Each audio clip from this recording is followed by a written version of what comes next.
Welcome to the Sardine Challenge. So the only thing on the menu for the next 3 days is sardines. I challenge you to try and eat 3 of those cans in a day because that's a hell of a tool to help you get into a ketogenic state. And when you're in a ketogenic state, it helps burn fat. Muscle mass gets higher preserved. I've seen patients that have reversed their gray hair and then brain performance, concentration, and energy. All of those things improve. And so I'm going to teach you how to do an advanced ketogenic diet.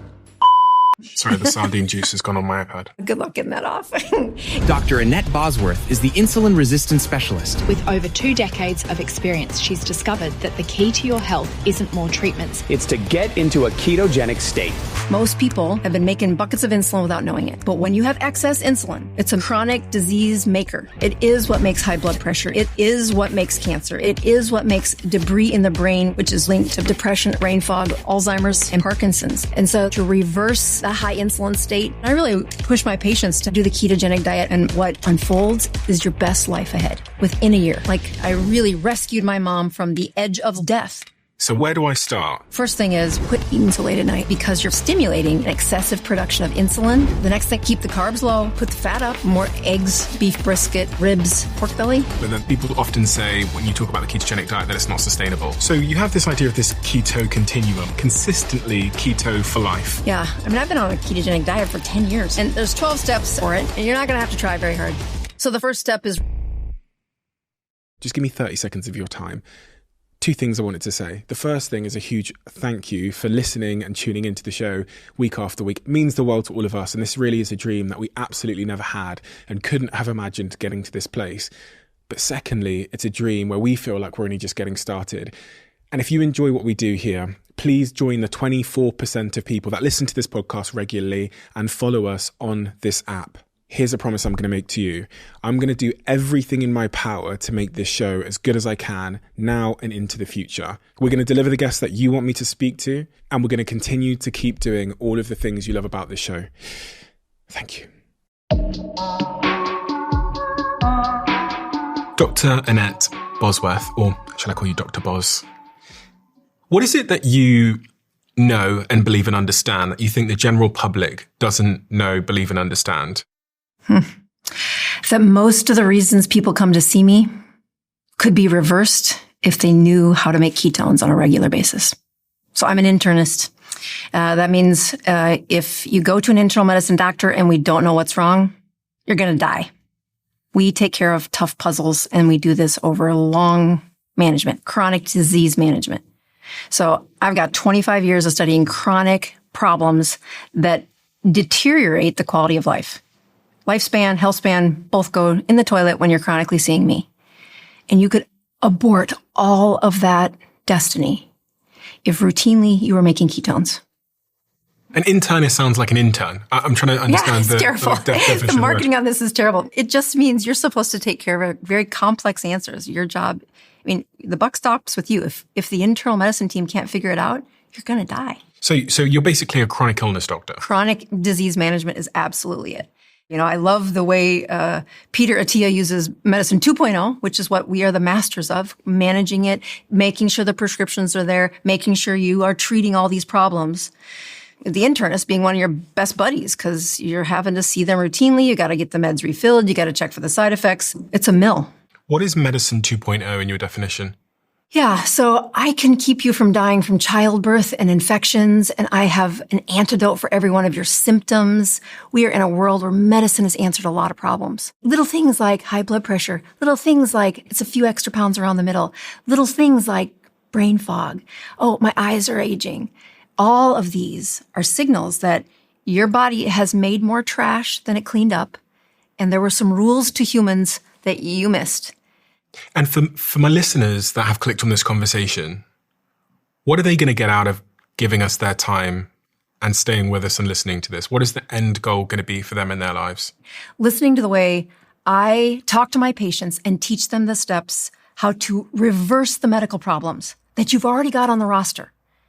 And by doing that, the freedom is to be the kind of grandparent that you dreamt of, but you've surrendered can't be there anymore.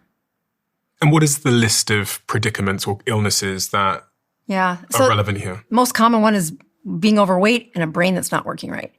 What really is behind all of the patients I've seen for 25 years is we're working on peak brain performance. Even if you don't think about that, that's what I think about.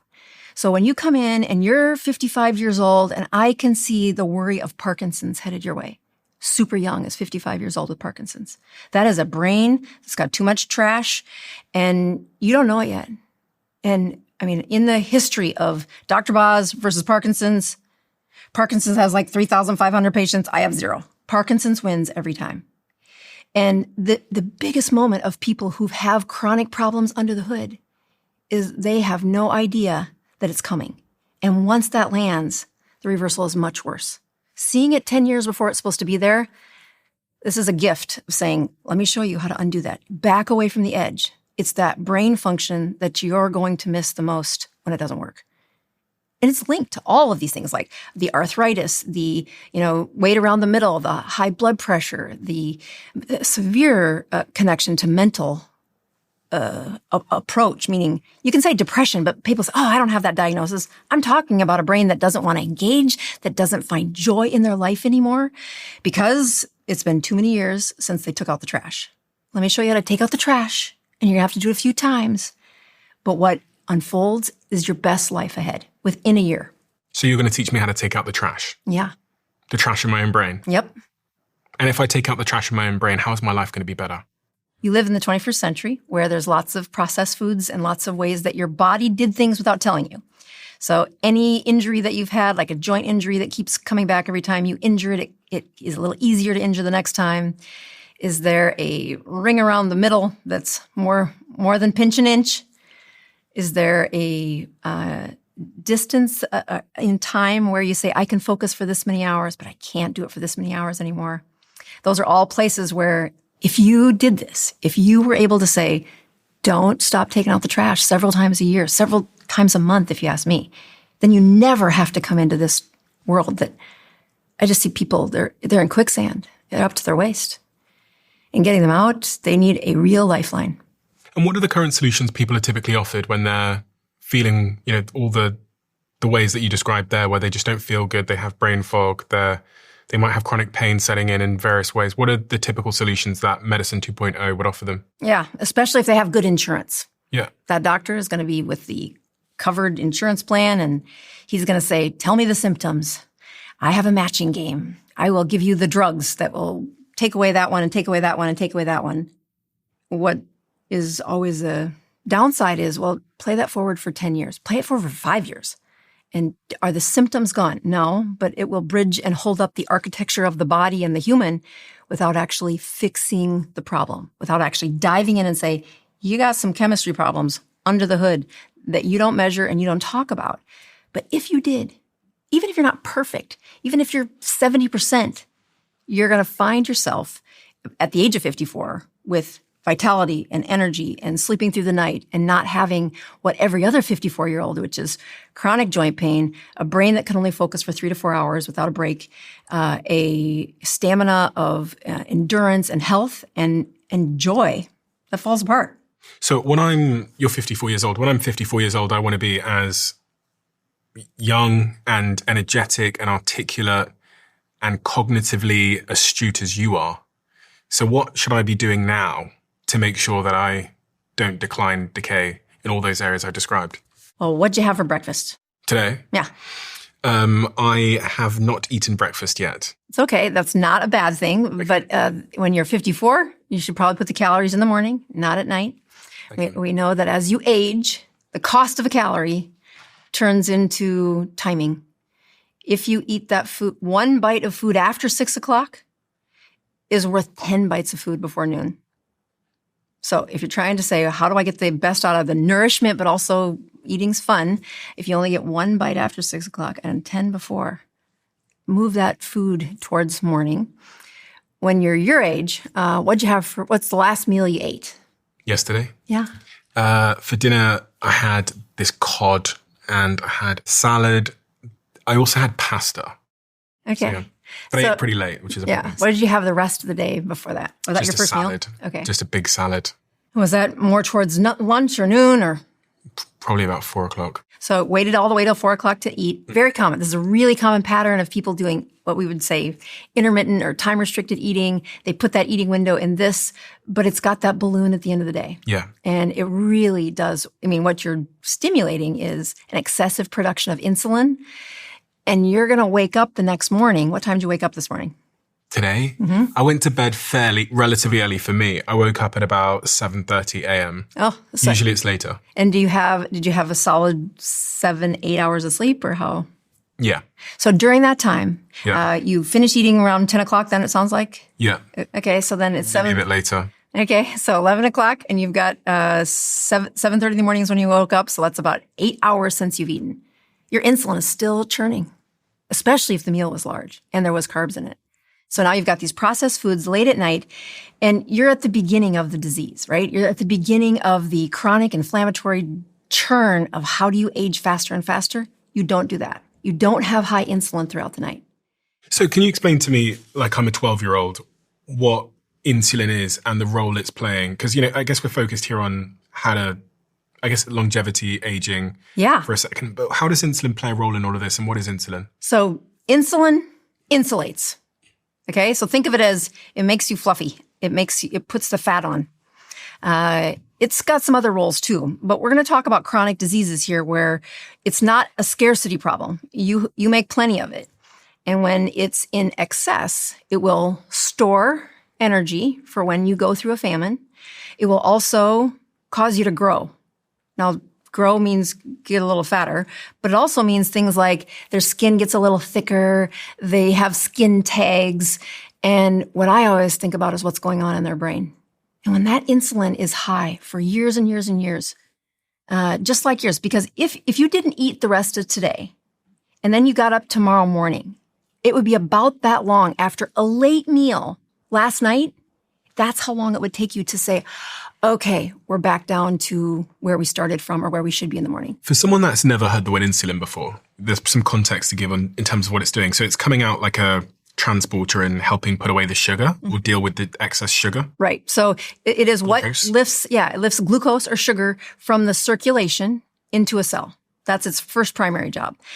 But if all the cells are full, their storage is full, it's going to start to pack it into the liver. I mean, let's say all those stores are full too. This job of insulin, this hormone, oozes into every part of your body to say, make sure it's got fuel, make sure it's got that sugar. But most people are like what I would guess you are. Most of the time, you aren't a shortage of sugar, and so it tops things off, and then it will turn things into fat. It's too much sugar. They can't store it. All the storage is full. So you can send the signal out, make me some more cells. I need some more storage units. This guy's eating more than he thinks he is. And we're going to be prepared to live through the famine. But in the meantime, turn it into fat. Make him a little fluffier. Is that the only consequence of high insulin is that I might be a bit more fat? No, that's just the one people hear about the most. When you look at chronic disease management, it is the growth of the diseases, of the inflammation. It's the making of the trash. So I keep saying, you need to take the trash out routinely, which means that insulin, which has been smoldering higher than you think it is, because you live in today's world, because you eat processed food, because you eat super late at night. You don't go 2 to 3 days without eating. You've got storage filled in your body. The high insulin levels in a healthy person hides that the debris is being made and you don't know it. It hides it. Yeah, it's going to put it in between 2 cells in your brain. It's going to put it in between the skin cells.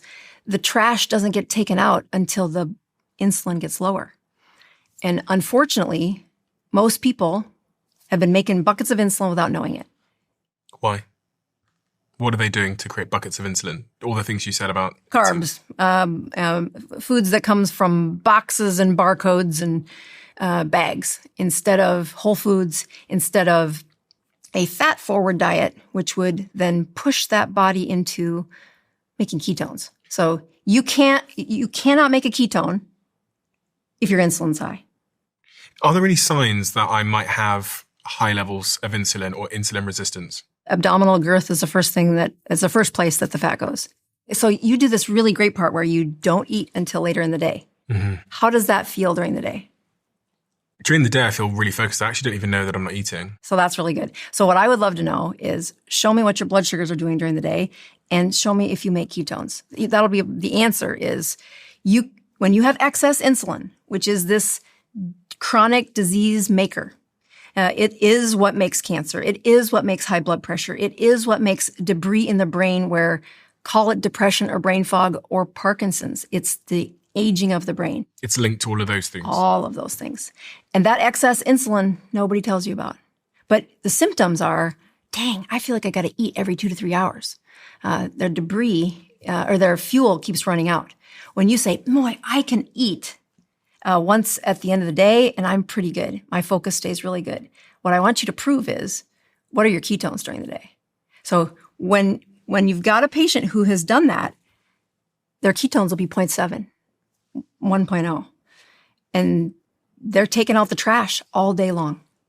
So there's these two energy sources. One of them's the glucose. One of them's, which is from eating pasta, which I ate last night.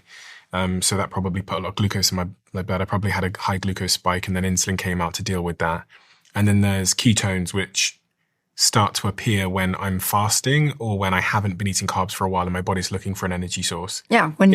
In terms of these two energy sources, there seems to be a lot of hype around ketones. Mm-hmm. So why doesn't our body just run off ketones? It will as soon as you're done lowering your insulin. And I mean, insulin grew in these patients. They didn't know that it was growing high. They went to their blood test and their glucose looked normal. What nobody checked for years is how much of that insulating hormone did it take to keep the glucose controlled?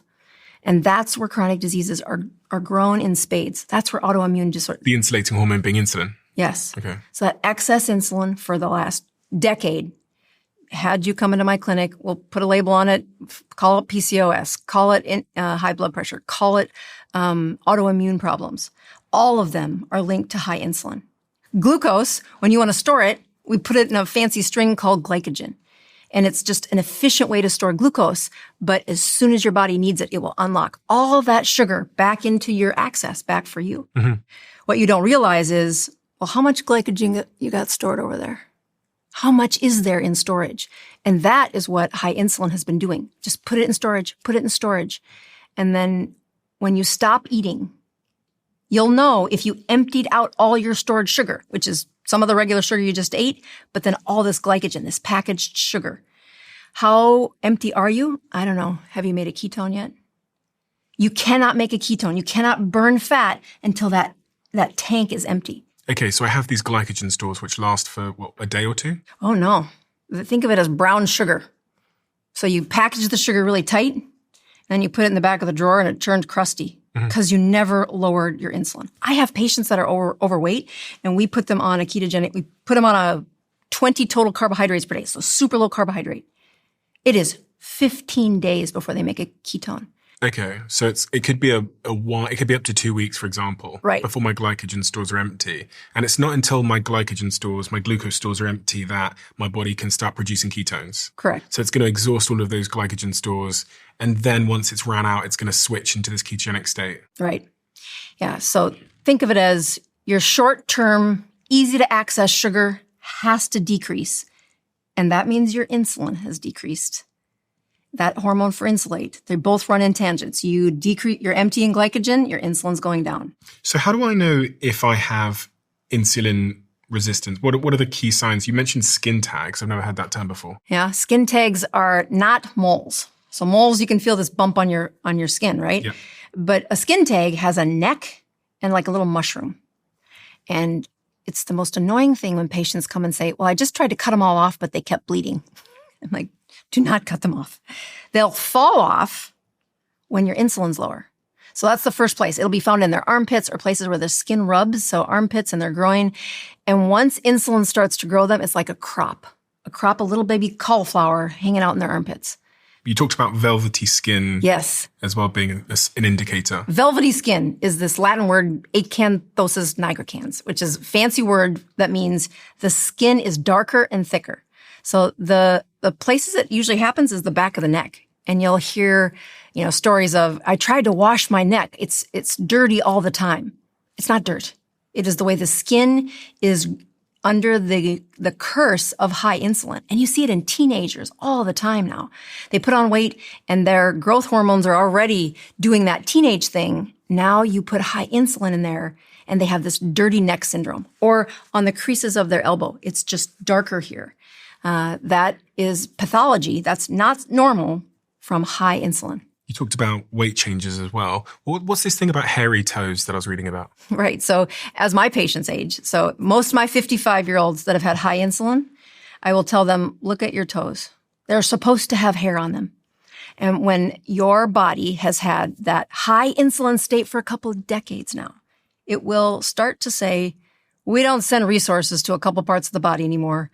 And the follicles in their toe are one of them. Like, you just stop growing hair on your toes. And there's an ascending problem with this, where the toe starts, then it's the ankles, then it's up to the knees, and they don't have hair anywhere on their lower extremities.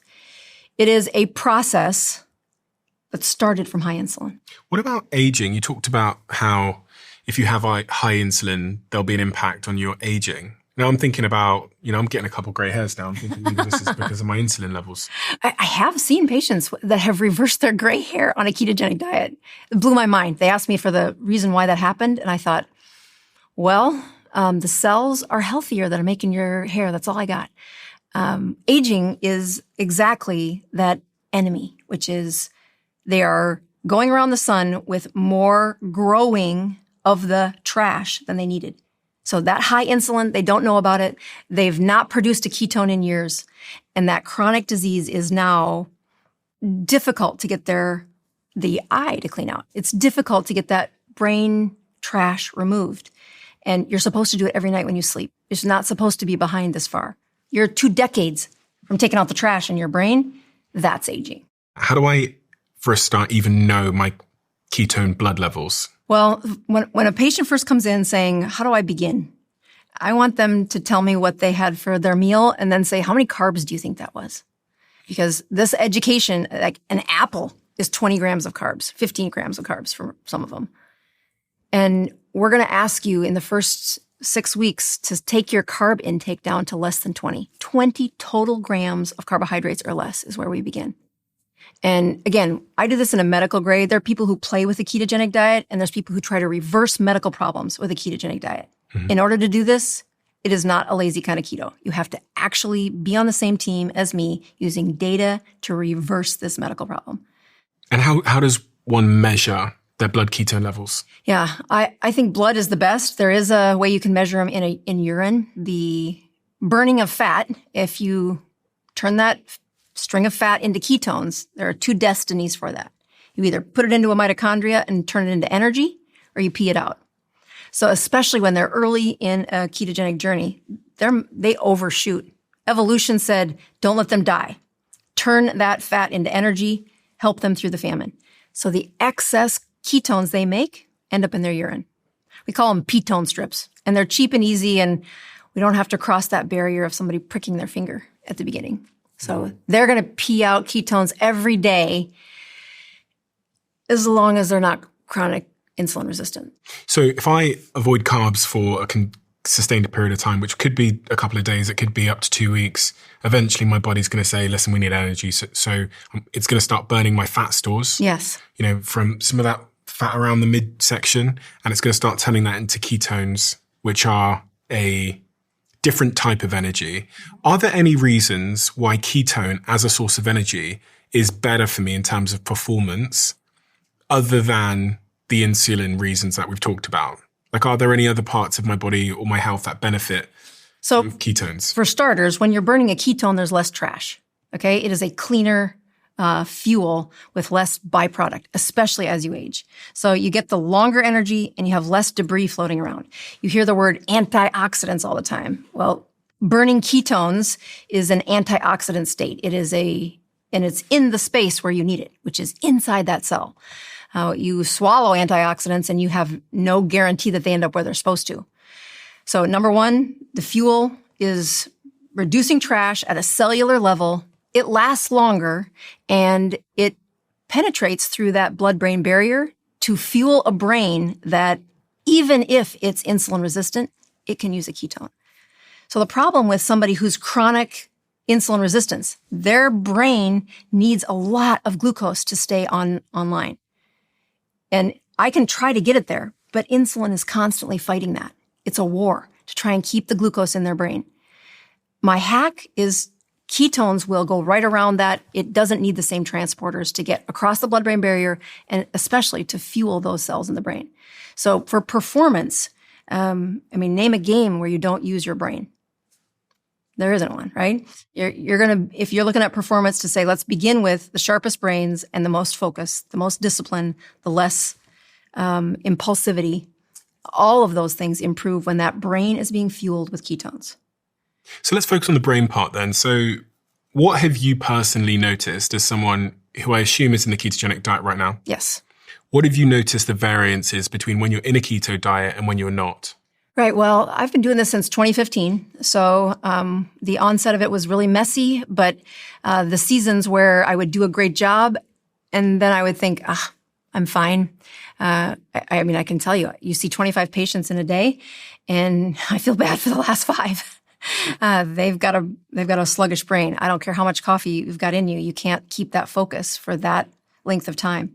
When you're in a ketogenic state and not in a ketogenic state, the brain power, the concentration, the ability to keep your mood controlled is just, it is a night and day difference for most people. But I think especially for me, I'm pretty high energy. And when it runs out, I get crabby. And that's not a good place to be if you're the patient. Yeah, I think I've noticed that as a podcaster, but I've also had a lot of very well-known podcasters say the same thing, which is the variance in their ability to speak and articulate themselves and think and sit here for 3 to 4 hours having a conversation is night and day when they are in a fasted ketogenic state or on a ketogenic diet versus when they are in a higher carb diet. Right. And it's so profound to me that I almost wonder why more people don't. Oh, it's insane. One of the best things that I've done in 25 years was I went out on a limb and said, I'm going to try and teach 200 people at once how to do this intense ketogenic diet for 3 weeks. It is hardcore. This is not playtime. You're checking your numbers every day and you're comparing them to your classmates. And what you get to see in this class of 200 people going with an extreme ketogenic diet is the testimony you just said. I cannot believe how good I feel. By the end of 3 weeks, they're naming babies after me. They think this is a miracle. And I'm like, exactly. When you do it in a group like that, I don't need to advertise. They tell their friends, if you want to be on a ketogenic diet that really wakes up your brain, I didn't think I could do this. I thought I was too old for this level of energy. And it's there within 3 weeks of doing it right. How long does it typically take, on average, for someone to feel those brain benefits from doing the ketogenic diet? Typically. How long does it take you? Me? Yeah. I rarely go out of it, meaning I might have a couple of days where I fly to LA and have a fancy meal, and then I need to be back on it. It just doesn't feel good anymore. So, but let's go to when I was overweight, okay? So you say, who's insulin resistant? Any person who's had a baby. Okay, you have to be insulin resistant to hold that baby for 9 months. Okay, so I had 3 of them, and then the weight never came off on that 3rd one. So here is an insulin resistant person at 40-something years old, and I am probably 60 pounds heavier than I am now. In the first time, I tried to get into a state of ketosis for 9 months. I was about to give up on, why can I not pee a ketone? Why does I'm a doctor. I'm trying to use this for my brain patients, but I'm afraid to tell them about it because I personally cannot pee a ketone. I was trying to follow 50 carbs, then I tried to do 30 carbs, and then I tried to do none, but I just couldn't make it long enough into that ketogenic state. And what had happened is at least a decade of high insulin. 3 babies, full practice, busy life, on call, those kinds of things that are all dangerous if you're going to try to have a peak brain. I took my kids on a 22-mile hike around the city on Memorial Day in the name of troops of mental health. And I said, if I am not peeing a ketone after walking 22 miles, having fasted for a day, then I'm for sure that this diet is a hooey. So that's how much energy it took for me to pee a ketone because I was very insulin resistant. I had been making excess insulin for a decade, and I'm a doctor. I should have known that. My sugars were fine. My hemoglobin A1C wasn't bad. But that excess insulin, that stored sugar, that stored glycogen, it took forever to get that low. And only after I fasted and then walked 22 miles did I pee a ketone. So when you ask the question, how long does it take? I do a much better job now of telling people how to get there, because I almost gave up thinking this is junk science. If you were to eat a high carb meal now and take a couple of days off, how long would it take you to get back into a ketogenic state where you have those brain benefits now? I could probably flip back in within 12 hours. So that's how long it roughly takes. So for someone who's got a bit in better metabolic shape, it will take a couple of days. Mm-hmm. Is there a downside to living in ketosis the whole time? Because people often say when you talk about the ketogenic diet that it's not sustainable. Yeah, I hear that a lot, but I have thousands of patients that have been doing it for years. And what happens is as soon as they exit from the ketogenic diet and they start to feel the trash build up again, meaning the joints that didn't hurt forever now hurt. The vision that was super clear is now foggy again. The brain that wasn't irritable and depressive is back to doing those things again. I mean, it is within a week or two that, I like to think of when you're in a ketogenic state, you wring out that inflammation and trash in their brain, and the brain is like crisp. It is doing a great job. And when you put the sugar back in, the swelling goes back into their brain. Insulin and water flood the body. And it's almost like a minor concussion. And their brain is not working right. And they now know it. And is there any other benefits to being in a ketogenic state? You mentioned strength briefly. Yeah. So when you're looking at, do you do weightlifting? Yeah. Okay. So when you weightlift,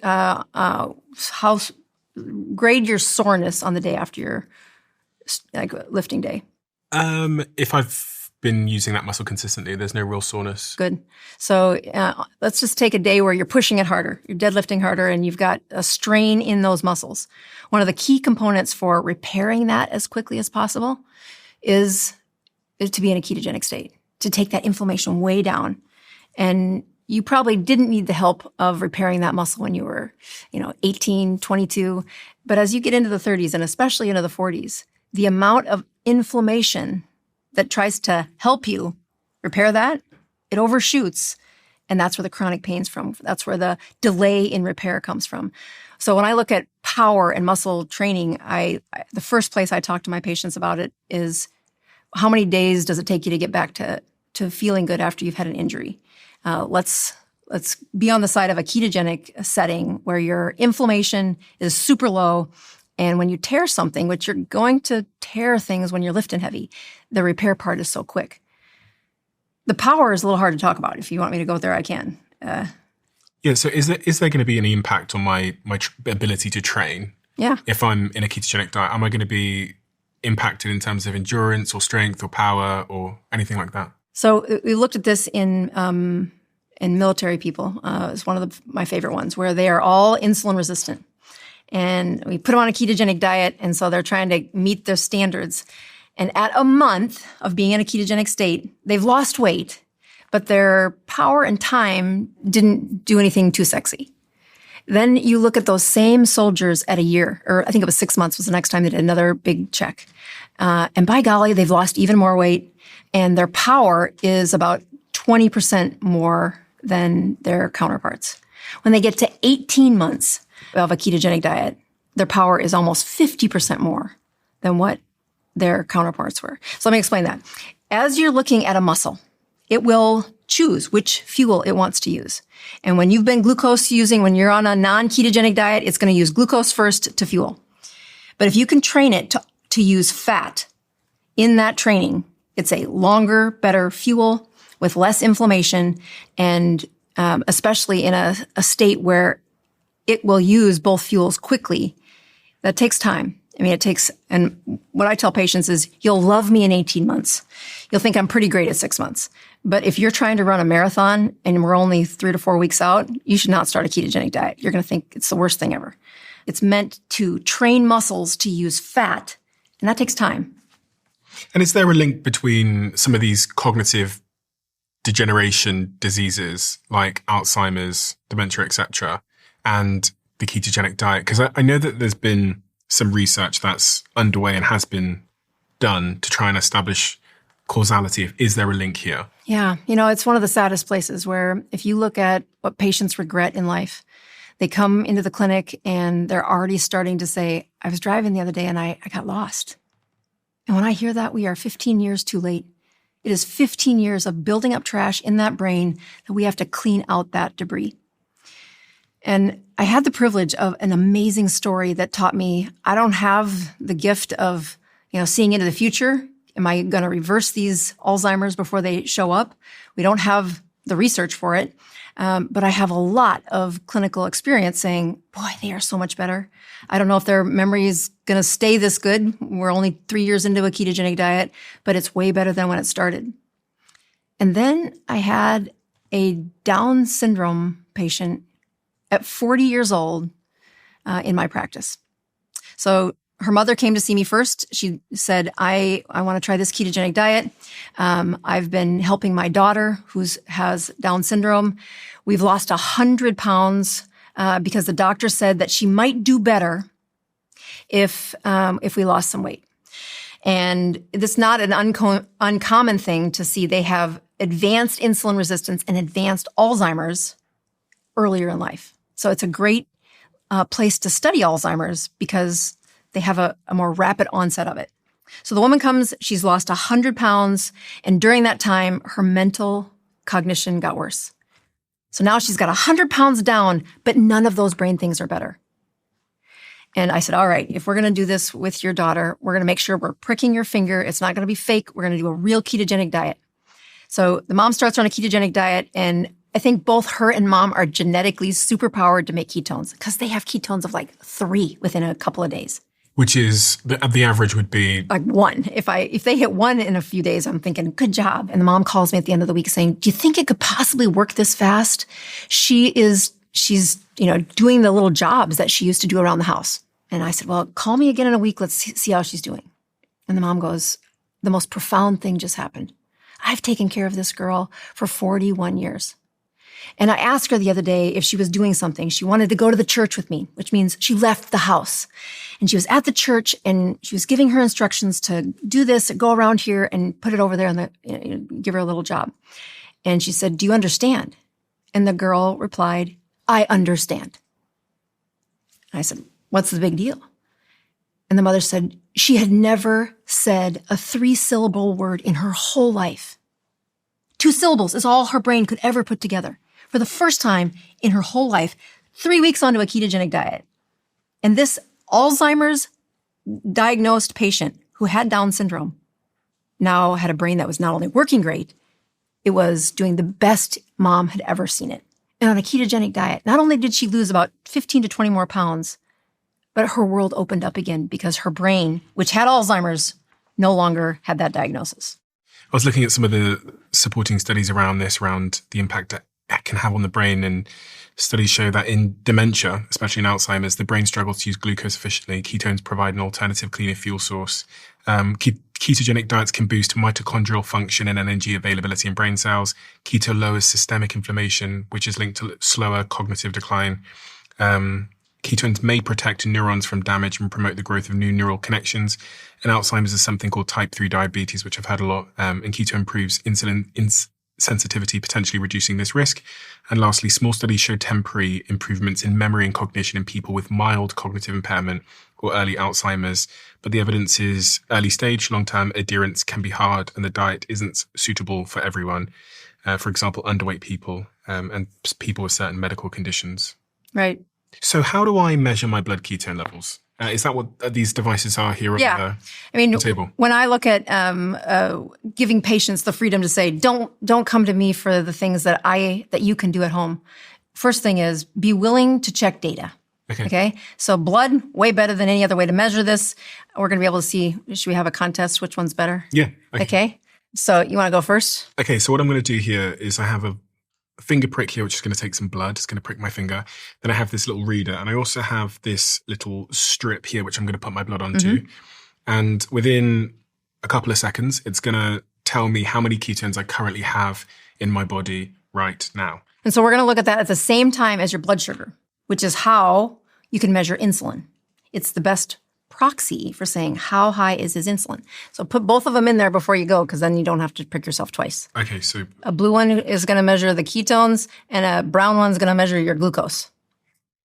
okay, and this device, how much does it cost if people want to buy it at home and start pricking their own fingers? Yeah, I think there's a kit that comes with about 50 strips, so you can have ketones and glucose at the same time. I'm guessing it's around $70, or maybe it's $60 to $70.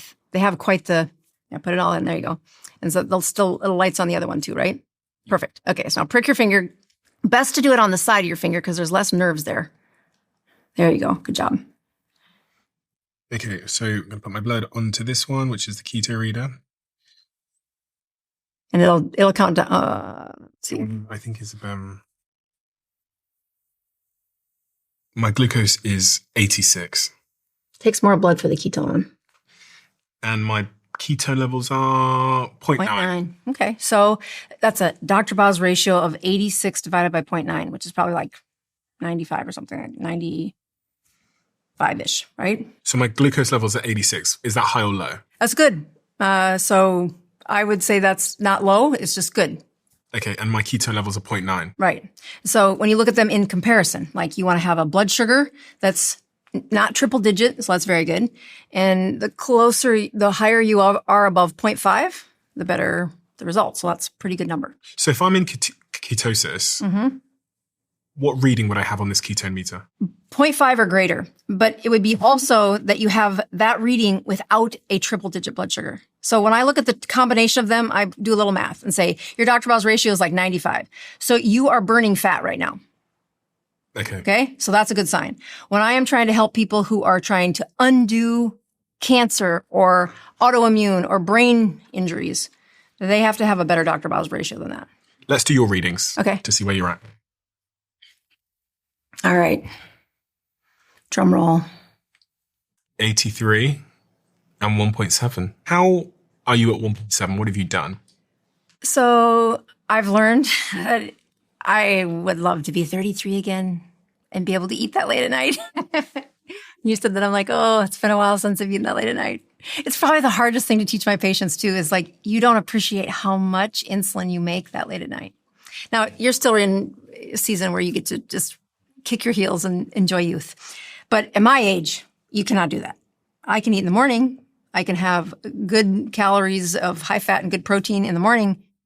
And I've learned to stop eating somewhere around 3 o'clock in the afternoon. In fact, I know. 3 o'clock in the afternoon, you stop eating. That's usually the case. You know, what's really hard though is how much of your life is social. Like you said, oh, there was this dinner party last night and I had pasta. And you're like, yep, that would be something I have to teach my patients. You have to say no to that. You cannot be eating at 10 o'clock at night if you want your insulin to not do that debris thing. And boy, when their memory isn't going well, when their friends are dying of memory problems, you know, I don't like using fear tactics. I don't think they last very long. But it is such a reality of poor performance that I can't do that. I cannot eat at 10:30 at night. What is it about being asleep that causes the sort of deregulation? Like, what is it about it doing it at night? So now it's going to take that metabolic curve, and in order to store all of the part that gets stored and then turn the part into fat that needs to be tucked away and get back to baseline, it's going to be 8 hours, at least 8 hours. Which is fine. Right. Because I'm probably not going to eat till 2 p.m. today. Right. Well, you missed one part. The sun will rise. When the sun rises, even if you're in solitary confinement, you cannot see the sun. Yeah. Your brain knows that the sun just went up and cortisol rises. Okay. Cortisol leaves your brain, goes to the liver and says, you know that stored sugar, that glycogen, release. You make glucose first thing in the morning. How much glucose? Depends on how insulin resistant you are. So you're gonna have an uneaten meal when you wake up in the morning. Glucose has been stored for this purpose. It's going to wake you up. It's going to give you the energy when sun rises to fuel you. If you got a bunch stored, you're going to have a high blood sugar. Can we do Jack's ketone levels? I'd like to know where Jack is at. Ooh, let's do that. What's Jack do for his? We're about to find out. I don't think I'm going to be. No, wait a minute. Is Jack the one that did the VO2 max with Peter Attia? No, and you? Me. Well, you know, peak brain performance is my thing. And one of the hardest brains to heal are chronic runners. That trauma thing is real. Like it's so hard to explain to them too. If you're a vegan who runs, you're in trouble. 95% of vegans that listen to this podcast frequently don't subscribe. Oh, yeah. Well, all right. So his glucose is 88. Not too bad. Okay. Ketones, boo. Absolutely. Yeah. That's an example of he is making trash. There's no trash going out. So his keto level is what then? 0.1 and his blood sugar is 88. So if you take 88 divided by 0.1, it's like 1,000 or something. It's really high. 888 probably. That is a lot of trash being made. When that Dr. Boz ratio is high, you can't take it out. Do you want to say that to his face? I mean, I feel like... I just think that when Peter Attia did that and said, I had no idea. I'm like, you could have. Just check this first thing in the morning for 5 days. If you have that kind of a Dr. Boz ratio, you're insulin resistant. You're insulin resistant. You have to be hitting that in a routine, regular interval in life to not have those problems. To have osteoporosis at such a young age, a ketogenic state would not allow that. You would be using resources much better.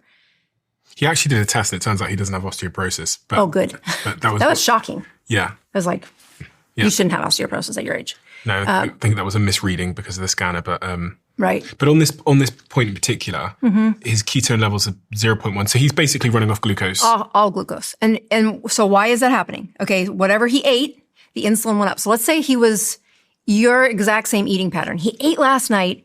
He had the 6-8 hours of sleep.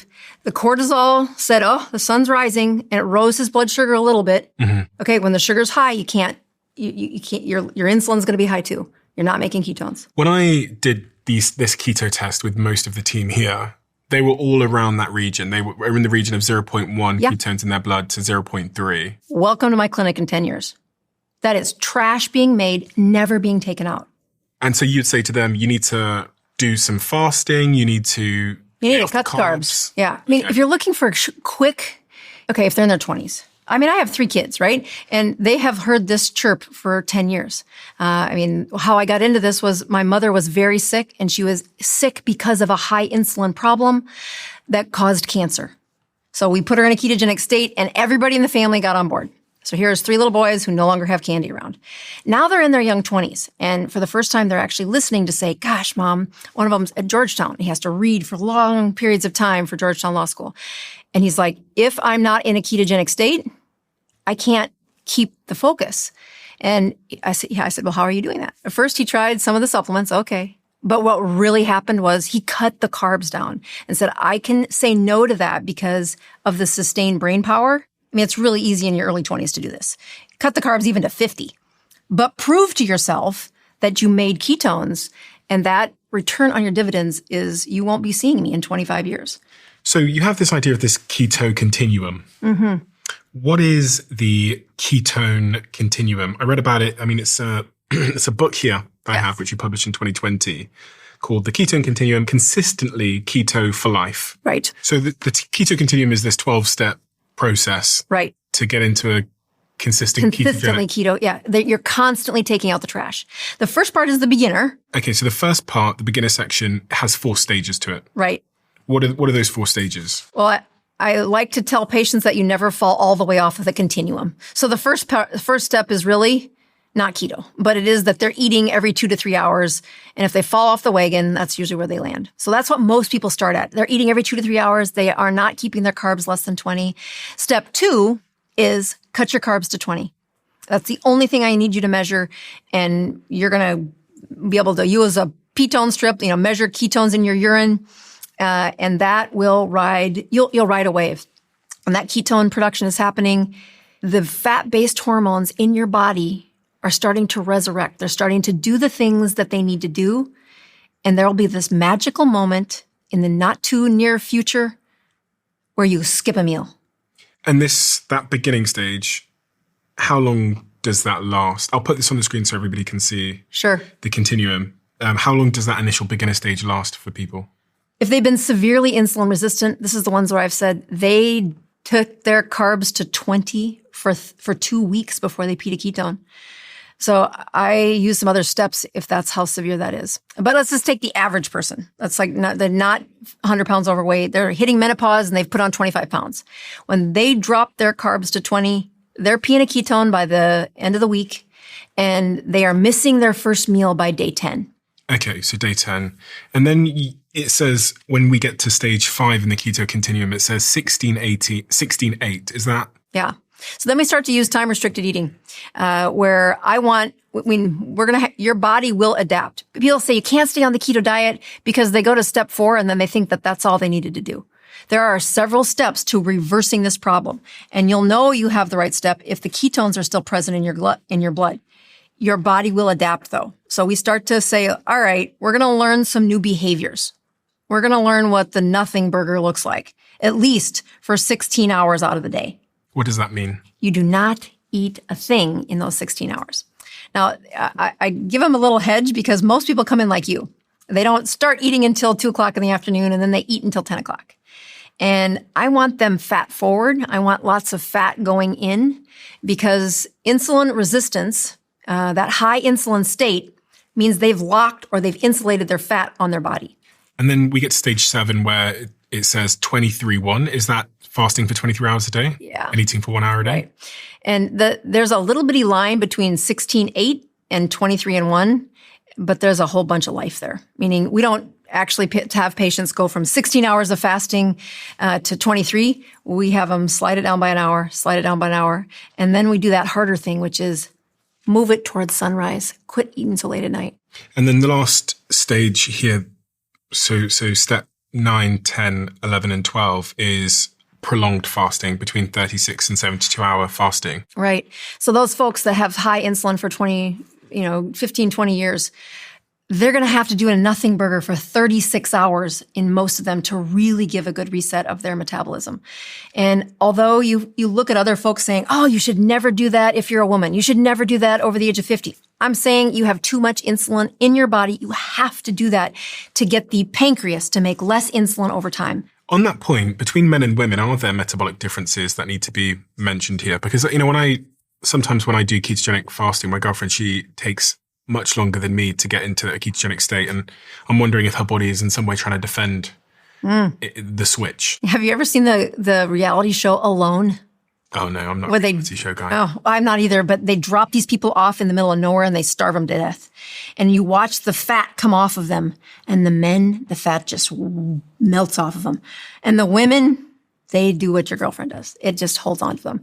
That we are designed to have that fat on them. So asking them to do a ketogenic state, you'll hear people say, oh, it's going to ruin your hormones. Oh, you can't do that. And I would say you can have all those conversations once their insulin is normal. But I have lots of women in childbearing years that are excessive producers of insulin. And their vitamin D is low, their estrogen is low, they have hair loss on the top of their head, they have skin tags throughout their body, or maybe the first sign was they had PCOS. Okay, all of these are a sign that insulin came in and it's too high in their body. So lowering it has rules. And if you want to have a baby, carry a baby, have the weight come off after you've gestated a baby, have weight not be your enemy during menopause, you have to be making ketones at a routine and regular interval. And start with the food. Start with the menus in the kitchen. Don't run to the gym first. I've noticed in women in my life that they've told me that their menstrual cycles become more synced up when they are in a lower carbohydrate diet. Right. Their hormones can hear each other. I mean, when insulin is high, insulin dictates what that sugar does, but it also is the dictator for every morsel of fat. And estrogen, testosterone, vitamin D, they're all a derivative of fat, of cholesterol. And they're put into the fat cells. If you biopsy an obese woman and say, can I see, is there any vitamin D hidden in there? Is there any estrogen? Is there any? Yes, they're all in those fat cells. You start to lower their insulin and the fat mobilizes. So the hormones that are naturally communicated between women, they can actually hear them again. I mean, that tribal thing. If a woman were to stay in a ketogenic state permanently, would there be any disruption to her metabolic health? You mean like me? Yeah. Like, her menstrual cycles, anything. No, I think you're going to find people that it shouldn't be extreme, meaning I've been on this for 15 years. The ketogenic phase is at least 20 out of 30 days in a month, the first few years I was on it. Now at 55, menopause in the last year, I'm like, without a ketone, my brain doesn't work right now. Without a ketone, my energy goes to pot. And I've been walking women through menopause for 25 years. It is not a fun story when they're insulin resistant. So prepare, have the flexibility of that mitochondria to use both ketones and glucose. And that's what a ketogenic state is. Well, we have 12 cans of sardines here. And I wondered why you brought sardines. Yes, that's a hell of a tool. Why? So when you're trying to help patients change behavior. Sorry, the sardine juice has gone on my iPad. Good luck getting that off. Yeah, sardines rank for the worst smelling, but they're not the worst tasting. Now, when it comes to bitter in fish, they don't have the bitterness that tuna does. So, tell me about sardines. Why should I be eating sardines? When you're trying to teach patients, those stats that you read off a minute ago, they don't care. They need a very clear step on how do I begin. And when you're working with somebody who cannot seem to get their ketones to rise, and I give them a whole list of menus, that's too noisy. Let's take it down to one food that is high in fat, high in some of the best fats, high in protein, it's whole foods, and it's affordable for everybody under the sun.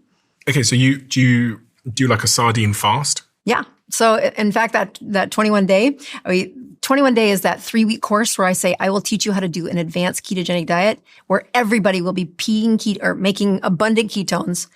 On day 6, I say, all right, the only thing on the menu for the next 3 days is sardines. There's no eating window. You can eat as much as you want. There's no limit to the amount. And what I'm pushing them to do is not only eat a nutrient-dense food, but I want them to feel satiety. I want them to feel full. Do I need to be consuming a lot of fat as well? There's plenty of fat in there. But I mean, generally, because this is one of the things that always puzzles me is I'll go, say I went a week without eating carbohydrates. Sometimes I'm still not in ketosis. And I think I heard somewhere that it's because my fat isn't high enough. So yeah. So again, at the time you went 7 days without eating hardly any carbs, right? Mm-hmm. And you still didn't make a lot of ketones. Mm-hmm. Okay. So you had fat on your body? Yeah. Okay. So why didn't the fat get to your mitochondria? Excess insulin. Okay. You had been in a high insulin state. So if you swallow the fat, then you can turn it into ketones. Right now, all your fat's locked under this insulin bed. If you kept going, it would eventually hit, but that's painful. I mean, I have patients who do it for 2 weeks. So what are you saying? You're saying that I need to eat more fat? Yeah. So if you put the sardines in oil, that's a great high fat, high protein. It's also a little easier to masticate the meat. And you'll have high fat, high protein, and you'll have beautiful ketones by 48 hours, maybe 72. And what is the composition of my diet in terms of protein, fats, and carbohydrates when I'm trying to get into a ketogenic state? Yeah, I don't let people get distracted by this, right? I say, look at your finger. If it's got a high ketone, you have got enough fat and enough protein and low enough carbs. What most people have is the story you told. I've been doing this for 5 days. Why don't I make any ketones? And the answer is what is hidden behind the chemistry is too much insulin. You've got to have, and so that's a great place to say, put the fat up, keep the carbs low, and the ketones will come. When you say put the fat up, you mean eat more fatty foods. Give me an example of the type of shopping list that if I was trying to get in a ketogenic state and stay there, I would have. Yeah. One of my favorite things is pork belly, more eggs, beef brisket, ribs. Avocado. Avocado have a beautiful marketing team, but they do have carbs in them. And I've had people overeat them. Like, I have 4 avocados today. I'm like, that's, you're on the wrong bandwagon there. Avocado makes the list, don't get me wrong, but it's not a diet of mostly avocado with a sprinkle of chicken breast. That's not going to get you into ketosis. The fat has to be higher than that. Most of the time when I'm really struggling with a patient who just can't seem to make ketones, and they won't do the sardines, I've said, eat butter for a day. That's 100% fat. Okay, so you can just increase the butter. And yeah, you could have that. Okay, so that... Are there carbs in here? No, it's just fat. Mm-hmm. And it's not awful, but it is a great social experiment where they haven't felt what satiety feels like in a while. People talk about net carbs. They say, an avocado has 12 grams of carbs in, but it has 10 grams of fiber. So the net carbs is 2.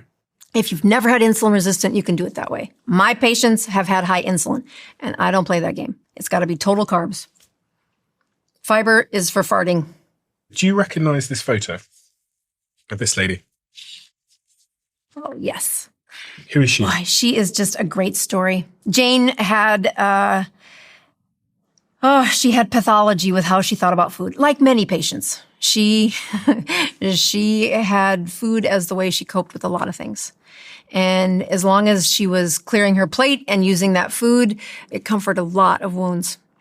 When you start to address some of these things, I mean, the ketogenic diet doesn't fail if you just follow the chemistry. The ketogenic diet fails when you have humans who've had wounds, who've had a history, who have stress, who don't sleep.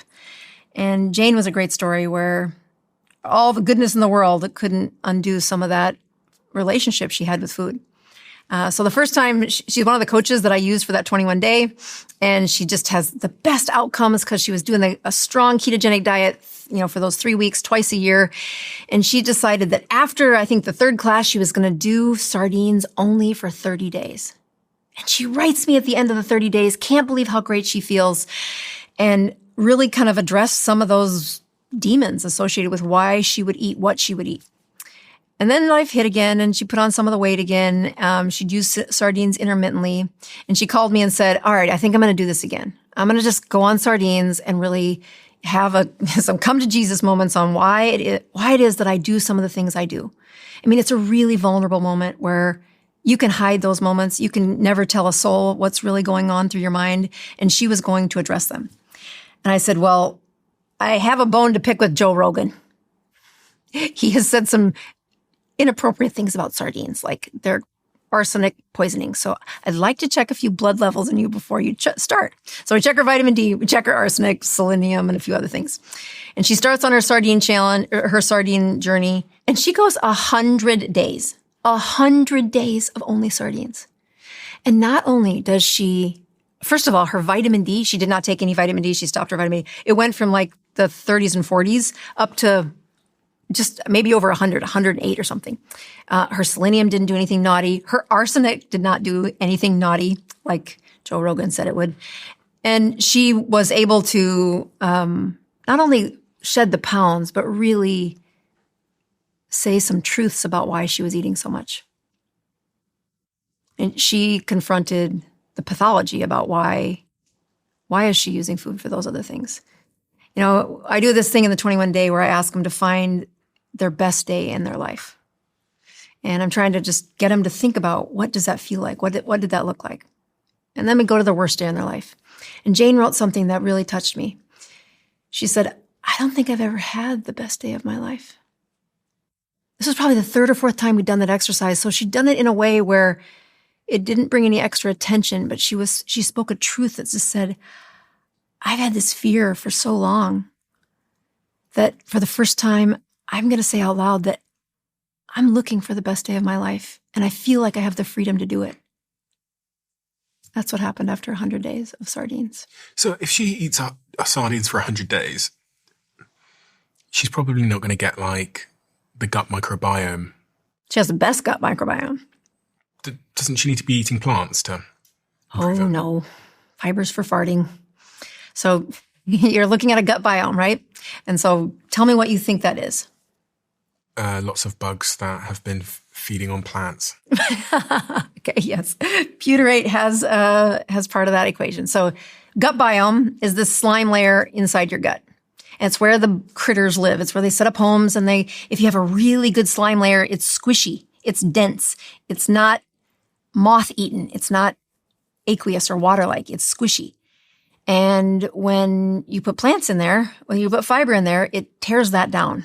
And you say, well, fiber's needed for this because some of those bugs eat up on the fiber and they put out some butyrate, and that helps these other bacteria to grow. You're like, yeah, that's one way to get a good microbiome, but we haven't been fiber eaters forever. And when you look at many of my carnivore patients, especially when they've got, some of those little fish scattered into that carnivore diet, their symptoms of irritable bowel, of chronic diarrhea, of, bloody ulcers reverse. Why? Because that gut biome got a lot stronger and a lot healthier. So the things that from doing this podcast for a long time, the things that I'd be concerned about if I just ate sardines for a prolonged period of time, or really any diet, I guess, for a prolonged period of time, a narrow diet, would be the fiber issue we talked about. And then all the other things that are just not in sardines. I mean, vitamin C. Yeah, you still get a good vitamin C. So vitamin C has different rules when you go carnivore. What about magnesium? Yeah, lots of that. Magnesium, I still think, is one supplement we all need. What about sodium overload? Because these are very salty, right? Your sodium churn, how well you use sodium, is dependent on how well you've eaten in the last week. So when you increase the sodium, those receptors get better. When you decrease the sodium, those receptors shut down. That is an adjustment that everybody will make. What about things like mercury and the other sort of metals, toxins? Little fish, little problems. You've got the right one for mercury. Again, we tested that for her too. 100 days, no problem. Oh, especially in the can as well. I think I've got a bit of an issue with canned food these days because I've had so many microplastic toxins, etc. I think you're majoring in the minor leagues there. That the amount of benefit that people get from sardines versus whatever might be in that can, I tell patients not to worry about it. And then the last point I said was about digestive and mood issues, because the gut microbiome is so linked to brain. Absolutely. Serotonin, isn't it? Serotonin's in the gut, but it's a huge part of like a GLP-1, the GIP. They're all produced hormones in the gut that are hugely impacting your brain. And when you want GLP-1 to be made, have a strong, thick microbiome. You do not need fiber to do that. You need butyrate. Butyrate is that 2-carbon fat that comes from Akkermansia, chewing up the fiber, right? Or beta-hydroxybutyrate in your blood. That's that ketone thing you've got over there. These things. Yeah, all of them. Hashtag right? ad. There you go. Yes. It's a beta-hydroxybutyrate is what that is going to turn into your circulation. Butyrate is a fat chain that's 2 carbons long. That's what you're asking that microbiome to say, here, this long string of fibers coming along, and that little bug is going to eat a piece of it and make butyrate, 2 carbons of fat. That's one of these things that you're talking about. You need to have butyrate. That's what why are you even fighting it? You got to have butyrate. All these, experts come on my show and they talk about the importance of having a diverse. I know. I've watched a bunch of them. Yeah. Diverse microbiome, yes. And what I think. So it's not going to be diverse if I'm just eating one thing. Oh, yes, it will. Measuring. So that's the whole point of a microbiome is what diverse enough to be supportive. I mean, diverse enough to have the 2-chain fat that you want to have in there. I mean, go back and look at when our bodies were just eating, fish or carnivore. The beauty of a microbiome is how much it does adjust in every patient. What about supplementation? What are the key supplements that you don't live without on a daily basis? Vitamin D turns out to be a really important one. If I'm eating sardines 4 or 5 cans a week, I probably don't need vitamin D. But why is it so important, vitamin D?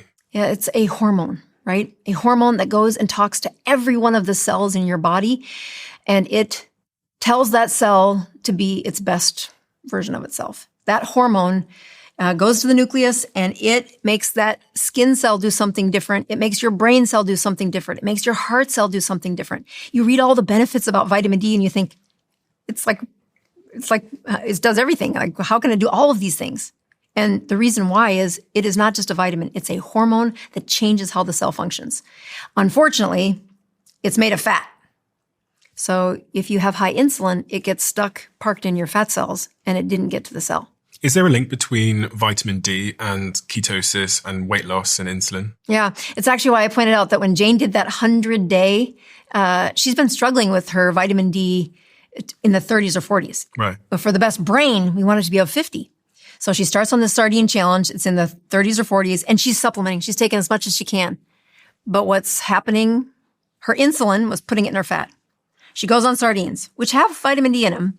By the end, her vitamin D was 105, 108, something like that. So you can see the experts say don't go above 100, but I don't have any worry about hers being 108.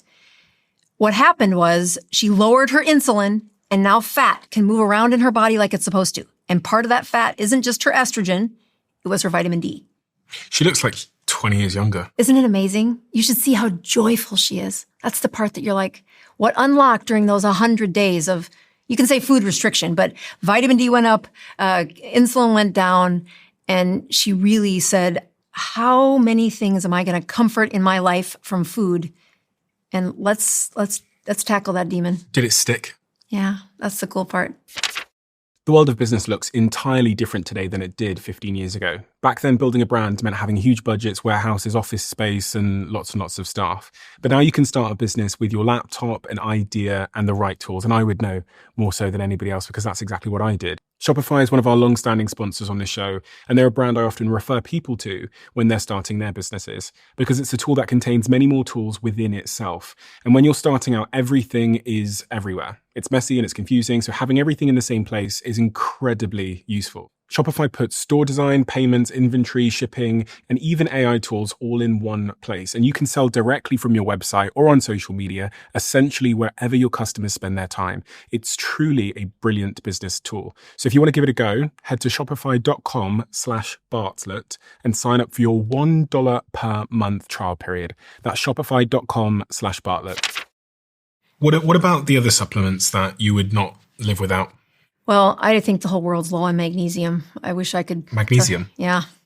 So magnesium is required for every little, it's like the spark plug in our bodies. It's a little metal, and it's how ATP gets recycled, and you need it for almost every enzyme. But our food is low on it. Our soil is low on it. You just got to replace it. I use magnesium supplements, but I also have my patients go for a magnesium float. What's that? Ever seen pictures of people in the Dead Sea? No. They're floating, right? The salinity or the salt level is so high, and it stinks, right? It's a stinky place. It's magnesium. So they go in there, they soak in the magnesium, and you're like, oh my gosh, I feel so much better. You're like, that's got to be junk science, right? Well, it turns out it's not. So you can get magnesium absorbed through your skin. And just like, I don't know, in the 1990s, you'd go rent time in a tanning bed. You can rent time in a magnesium float. Any others? So omega-3, if you're not doing fish, you can't go wrong with omega-3. And, Stephen, I really push my patients to have ketones around. When you say ketones, you mean external? Exogenous ketones, yeah. So the word exogenous means external. It's right. Externally consumed. And there's some on the table here. I'm an investor in this company, actually, so that's probably worth saying. Ketone IQ. Right. You've got some other ones here, which are... What's this? That's ketone salts. So this one is just beta-hydroxybutyric acid. My husband is deathly allergic to stevia, so I said, I'll make this one for you, honey. It's just liquid ketones. Okay. No sweeteners, no fillers, nothing. And is there a difference between taking external ketones through a drink or through the salts or whatever else versus actually being in the ketogenic state because of your diet? When you make it, it is much more abundant. But when you do what people do, they fall off the wagon, or they're very insulin resistant, so their body is trying to catch up to equilibrate. You want ketones put back in circulation because it will spark their liver to make ketones. So it really is a jump start for patients with chronic insulin resistance, chronic problems. We got about 6 years of getting them to the healthiest version of themselves, as long as they don't fall off the wagon. So when they are doing okay and now they need to get back on track, give them a dose of ketones, and by putting ketones in their circulation like that, by checking their blood, the liver will make ketones. So it's not just a fuel. They will feel better. It's a signal for the liver to make more ketones. But I'm not going to be burning fat then, am I? You will. I mean, again, ketones beget ketones. When you are making ketones, your body makes more ketones. So if you jumpstart it by swallowing some, you get better tomorrow, get better tomorrow. And usually, if somebody's fallen off the wagon, I'll have them do ketones for like 3 days. And the fourth day, they are on their own again. And they'll stay steady for a couple of weeks. And then they'll have pasta. That's why I invested in this company, because I'm actually a co-owner of the business now. Because I saw the benefits of having exogenous ketones on a regular basis. Right. So if anyone wants to try them, go to ketone.com. And your brain will use it like that. I mean, it's super fast. Beautiful. It's fast. Right. When I use my ketone reader, it appears in about 15 minutes or 20 minutes or so. And their liver then makes more ketones for the next 12 hours. That's the part that I especially for my cancer patients or people who are really, we need ketones high they got chemo tomorrow. They can't afford to say, go fast for 48 hours. They don't have the time. So let me help you. And there's nothing better than going into that chemotherapy, going into that radiation with a bunch of antioxidants in circulation coming right out of your liver. Explain why that matters. I've got a photo here of Grandma Rose. Grandma Rose. Yeah, that's my mother. Yes, she is the reason I'm here. It's been 5 years. Yeah, 2015, the most stubborn patient walks through the door after 10 years of the best healthcare I know how to give. And she's gray. She looks like a zombie. And she's got big lymph nodes in her neck. You don't need to be a doctor to know that she's dying. Her cancer was back again. And we go to see the oncologist, and he says, you need chemotherapy. And she says, like hell, the last 2 times you did that to me, I didn't know what a sewing machine was. And she made all of my clothes until I was the age of 10. And she's nervous because she has 6 months to live if we don't do something. And she asks me a question that lots of patients have asked me this question, and I just sometimes lie. She said, if it was you, what would you do? That's a really emotional question because there's guidelines, there's the rules. Here's what you're supposed to do as the doctor. But when it's your mom, and I saw what chemotherapy did to her. It was terrible. She didn't know the grandkids. It was terrible. And we just got her back to functional again. And so I had been reading about the ketogenic diet on brain injuries, and I'd come across a couple of studies on what it can do to a cancer patient, especially an insulin-driven cancer patient like she was. I said, Mom, do you trust me? I'm like a fool. She said, with my whole life. We were standing there in the waiting room of the hospital. One way was to schedule the chemotherapy, and the other way was the front door. I said, Mom, let's get in the car together. I left my car there. I drove to my family farm, which was 100 miles away, and explained to my mother what a ketone was. And her brain wasn't working right, so she didn't quite remember. And we went to the house, we threw out every carbohydrate, and man, at 6 weeks, with chemotherapy, her numbers were supposed to drop by 30% of her cancer. We didn't tell the doctor, we just put her on a ketogenic diet and said, we'll come back in 6 weeks. And so she's walking through the door of the hospital, it's 6 weeks from there, and it is like God has, just the Holy Spirit is rising out of her. She looks amazing. So we go to get her blood drawn.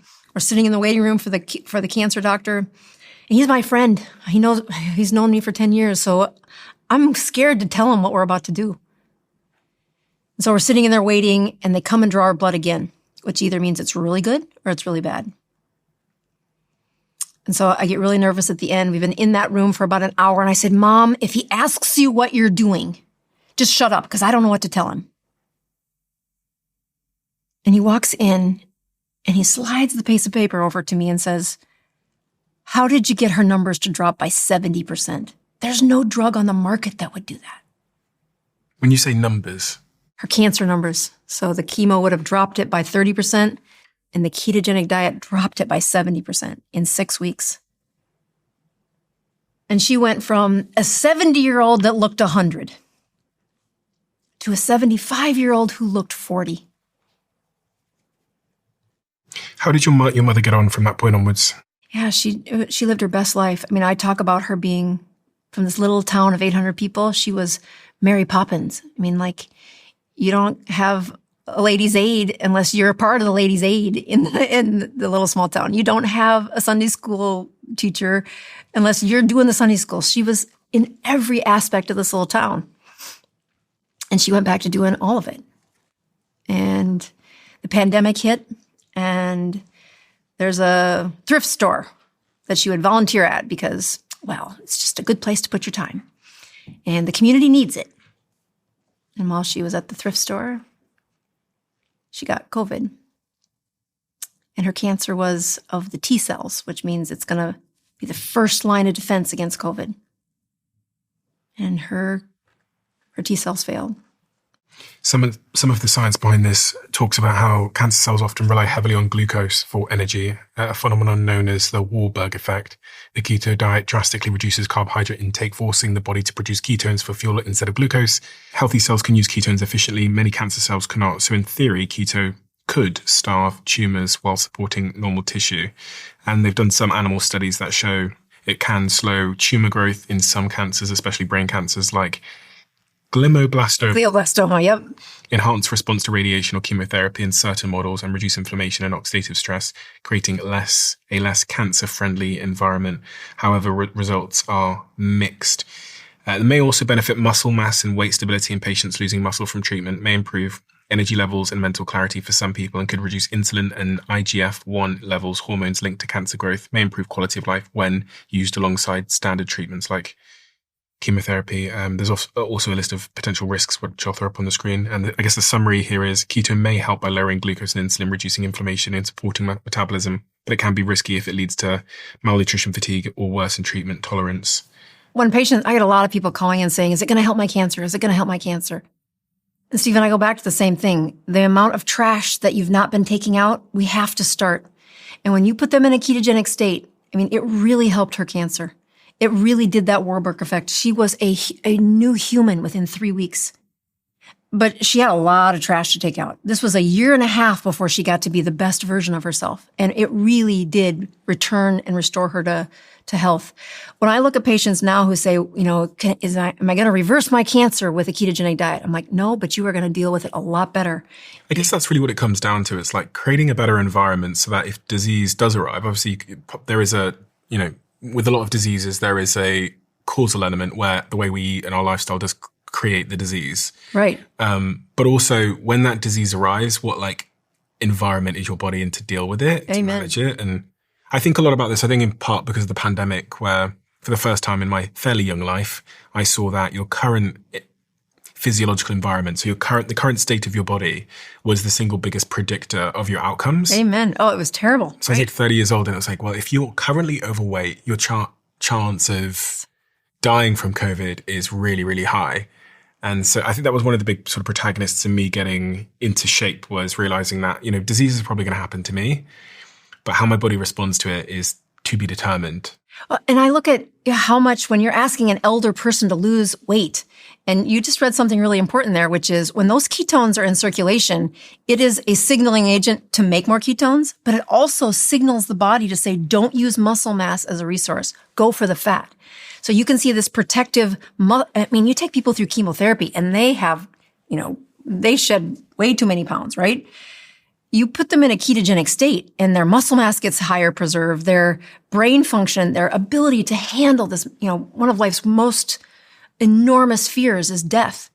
And that mood stability and muscle mass protection, because they've got ketones in circulation, boy, that's the gift that they need right now in high numbers.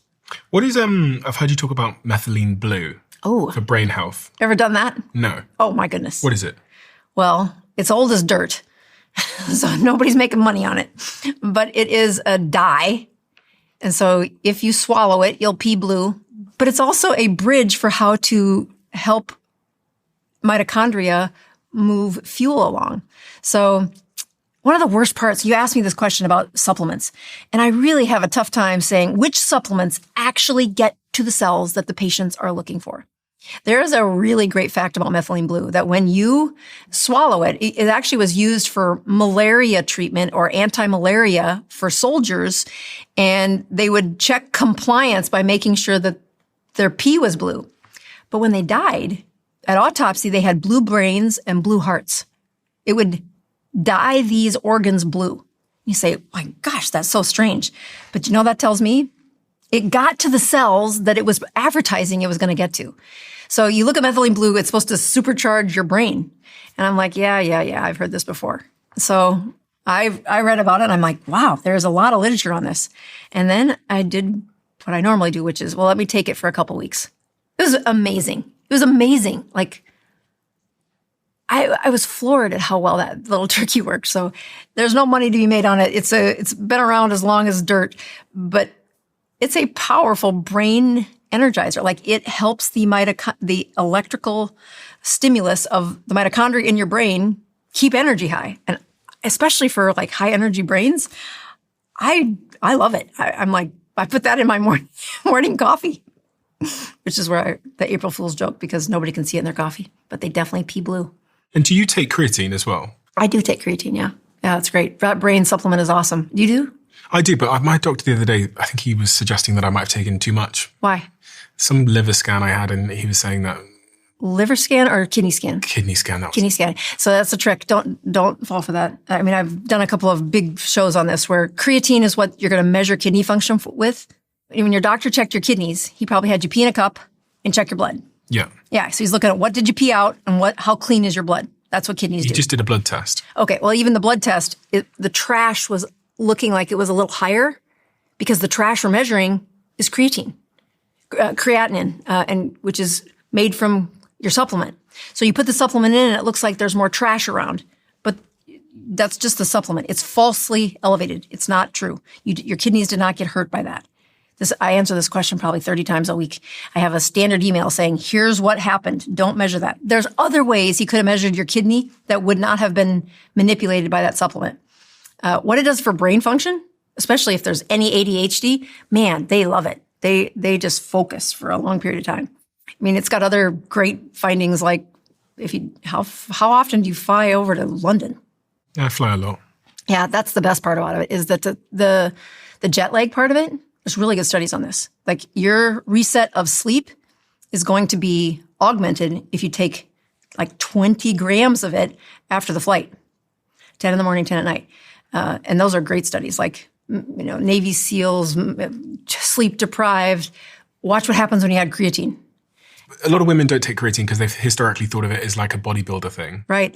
It's a brain thing. And you take creatine every day. Mm-hmm. How much do you take? So 2 scoops. Yeah. Every single day? Every single day. 7 days a week? I put my methylene blue in it too. Down it first thing in the morning. I got blue dyed creatine. I mean, those 2 supplements are just, they blew my mind with the amount of research out there. And then I did them. I mean, I'm not a big bodybuilder. I do some CrossFit-y kind of stuff 3 times a week. So there's that. But I do it for the brain stuff. The brain stuff is really impressive. At the moment in society, people are talking a lot about GLP-1s and Ozempic and all this kind of stuff. And I was wondering if there's any harms or downsides in your view of using these Ozempic, Wegovy, GLP-1 protagonists. Agonists. And if there's a natural version for those of us that are looking to have less cravings, but we don't want to take GLP-1s. We don't want to be injecting ourselves. Yeah, so those hormones are powerful. I mean, if you think that weight loss isn't a hormonal problem, show up at a medical clinic. That they are powerful hormones that hijack people into a healthier or at least a weight loss stage. But when you're looking at using this powerful hormone, okay, and use it for a short time, use it for a long time, what are the rules? These are brand new. One of the analogies I use for patients is, Stephen, if you wanted to have legs with no hair on them, how would you accomplish that? Shave them. Right, because that would be short-term, easy, and reversible. You would not take chemotherapy, the most powerful, amazing. Every hair on your body will be off in the next 2 weeks. And it's short-term, they'll come back, but there's a price to pay when you're using a really powerful unit to do something for a vanity reason. So it's where I like to begin when I talk about GLP-1s. It's amazing. You will lose fat. And so what do I do instead then? So there's great ways to lower GLP-1s, or great ways to raise GLP-1s, right? For starters, when you're overweight, it suppresses it a lot. So getting the weight off is a huge part of it. That's why this ketogenic diet is so powerful. We'll get the weight off. And that will lift naturally the GLP-1s. Is there other ways to suppress, I was going to say suppress my appetite, but more to just get rid of the cravings. Well, you'll suppress the appetite by raising those hormones. Okay. So you put in allulose. That's a great little boost to that. You put in butyrate, whether or not that's the bug that you were talking about or the supplements. Butyrate increases and stimulates GLP-1. And butyrate, just for those that might not know that word again. Right. That is what a ketone looks like floating around your blood. Okay. Yeah. So a ketogenic state will raise those hormones and suppress appetite. I've seen a bunch of studies on that show that when people are high in ketones, they have a suppressed appetite. Right. And that is linked to the production of some of these hormones, these really great hormones. But you make them naturally. And so it's not the addiction part. It's the natural way to make it. I do find that anyway. I find that when I guess it could be something to do with my dopamine receptors as well in my brain, but I find that when I'm in a ketogenic diet, my cravings for the things that I once craved, like, I don't know, like carrot cake or cinnamon rolls, they just completely seem to vanish. That's the same thing that happens when you give them that shot too. Oh, really? When you give them GLP-1? Yes. Okay. And I mean, the beautiful part is you're young. You'll make a lot of GLP. You've already made healthy GLP-1. You'll hijack and suppress it by being overweight and high insulin. So constantly delivering ketones to your blood, that's how you keep it high. And you don't end up on the shot, which is expensive and very powerful. I always think, when we give people advice on things like weight loss, there's always a part missing, which is this part about like discipline and motivation or whatever one might call it, which is gives somebody the sort of activation energy to even stick to it. Do you think about this much in your patients? Do you think about motivation? It's huge. I mean, again, most people show up because there's been a recent crisis. Somebody died, they had a diagnosis, something broke, they didn't repair well. All of that is true. And I can get them motivated for a little while. And then we have the long game. And you look at that story with 100 days of sardines, okay? That's 2 years into her journey where she finally says, okay, there's this demon that keeps coming about and I keep falling off for all the wrong, all the reasons everybody else does. And so she commits to this 100 days. And what happens is a whole bunch of things go right. Her hormones go up. And she has an amazing story. But most people are not going to do that. So in my practice, I do say the smallest dose of these hormones, I'll help you when you're struggling. I want you in a ketogenic state before we begin. I can use much less of that hormone, and then you have ownership of this. Because if I come in and do all of the work again, that's like every other thing I've been doing for the last 20 years. Here's your symptom, here's my diagnosis, here's the prescription. And I need it to be you that succeeds here. I'll lift you a little bit. So is there any tricks to get someone to be motivated? Do you have to focus them on their why? Yeah, exactly right. You're right. That first trick is get out of crisis mode, okay? The crisis is what brings them in. But to stay the course, you have to get to a very serious moment where you say, what motivates me? What at the deepest heart am I most insecure about that I'm going to do when all else fails, when everybody else gives up? I'm going to find something that I'm this little farm kid from the middle of nowhere who was, third grade stinky girl. I was a farm kid. I was a hog farmer's daughter. I wasn't the smart one. I wasn't the best one. I'm going to carry that insecurity with me until the day I die. What has that done? It makes me work really hard when everybody else gives up. Now, finding that for them and using that harness to say, your biggest failure, your biggest insecurity can be your power by reframing it. And that why, we work on that every time we do that 21 day. Jane, she did that 4 times before she really got to the core center. Why do you keep doing this? That's how people stay motivated. It's a truth serum.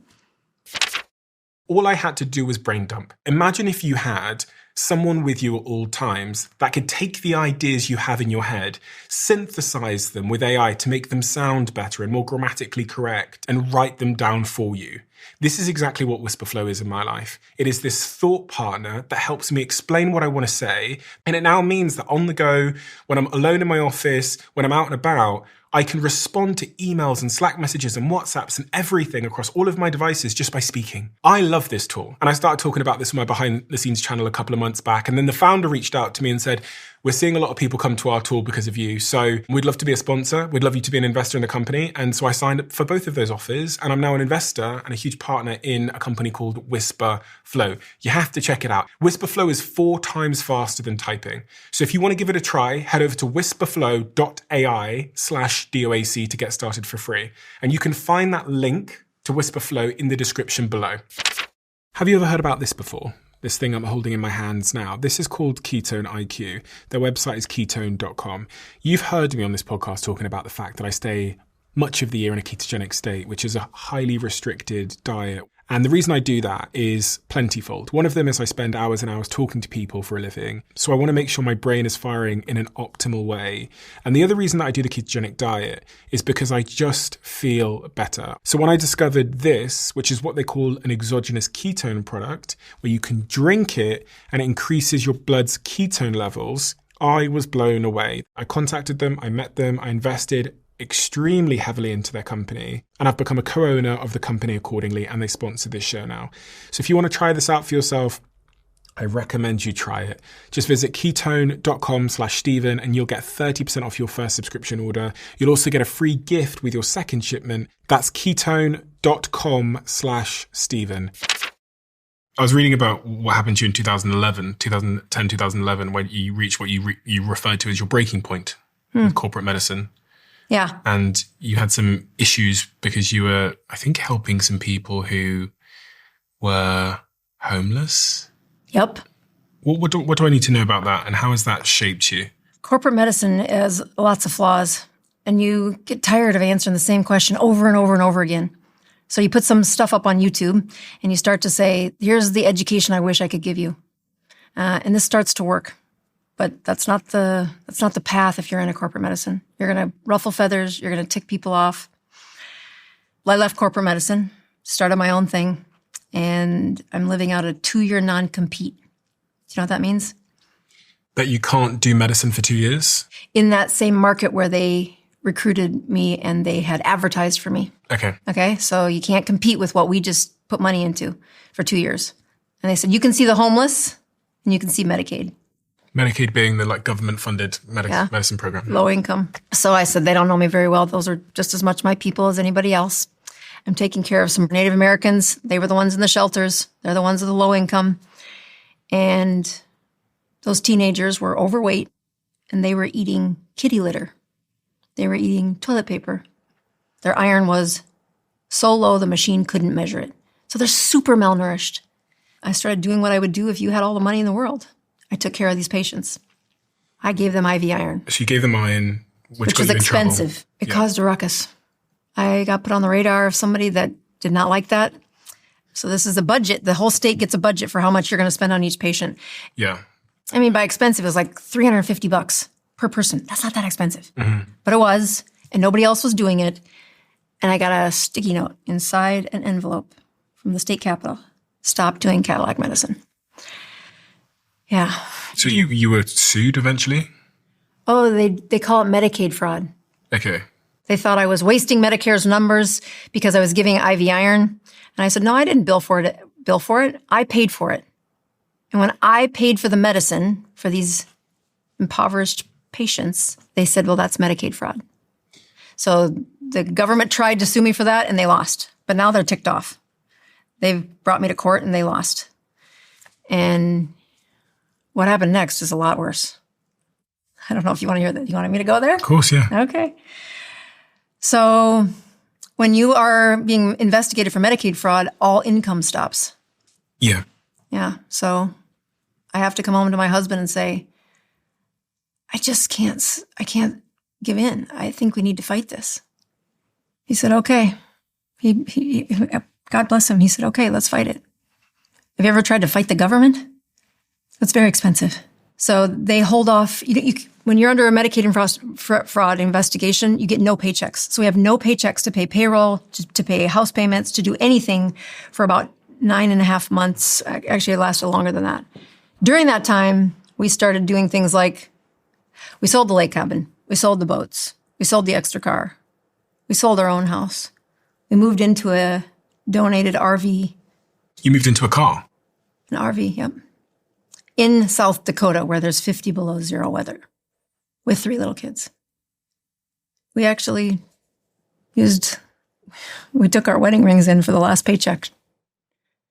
I just can't give in. And then I won. Okay, so Medicaid fraud wasn't there. But in the midst of that, I said, this was when Obamacare was really happening, and I got asked to run for U.S. Senate. There's only 100 of those in the country. I run for U.S. Senate, and I did really good. I raised insane amounts of money, saying I am a doctor that serves the poor. I am a physician that runs their own company. I think I am a great voice to send to Washington, D.C. to make policy about patients and care as opposed to the other opponents.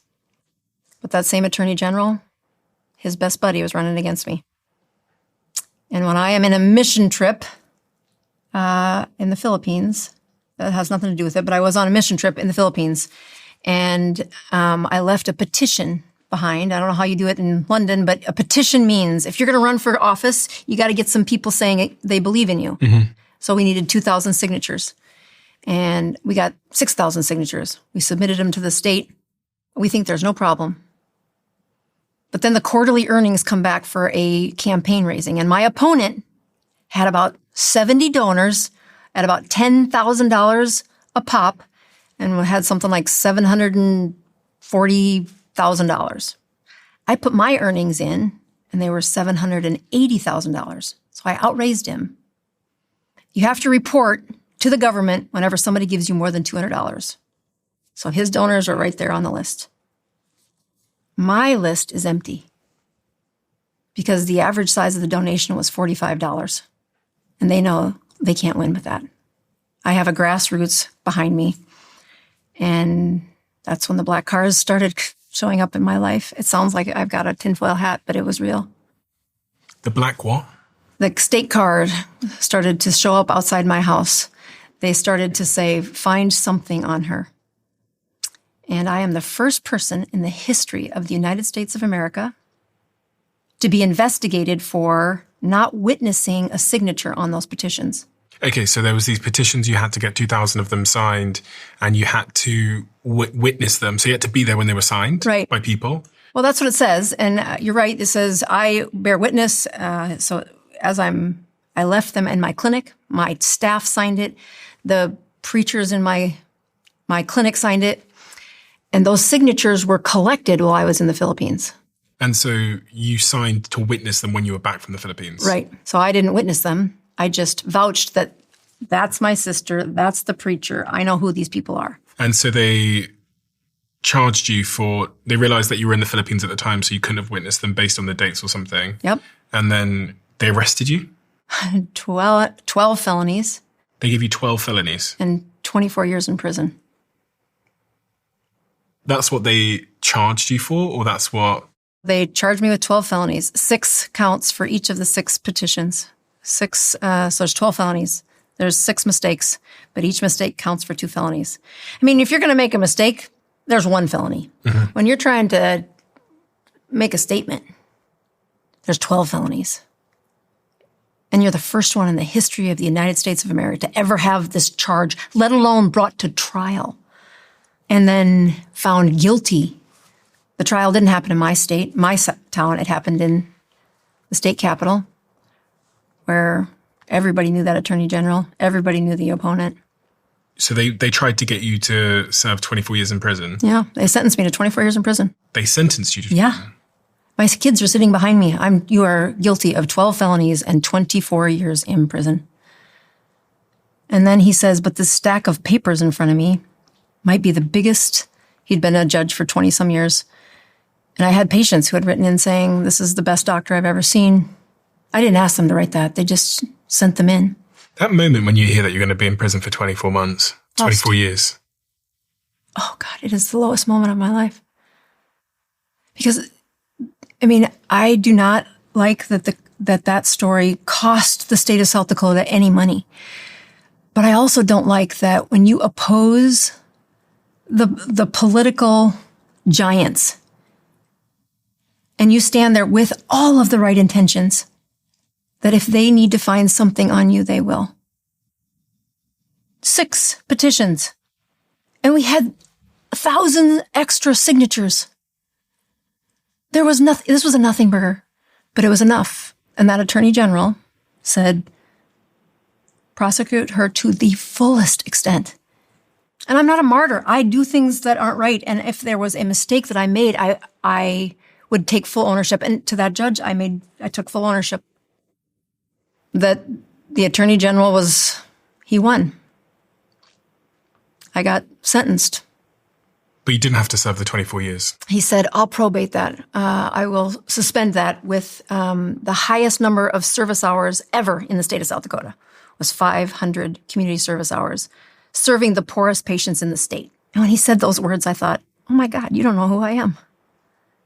That's what I've been doing. I was already working in Pine Ridge. How do you feel about all of this? I mean, I think of it as a test. It was a test of, most marriages aren't going to make it through that. If you've got kids, they'll end up in rehab with that much stress.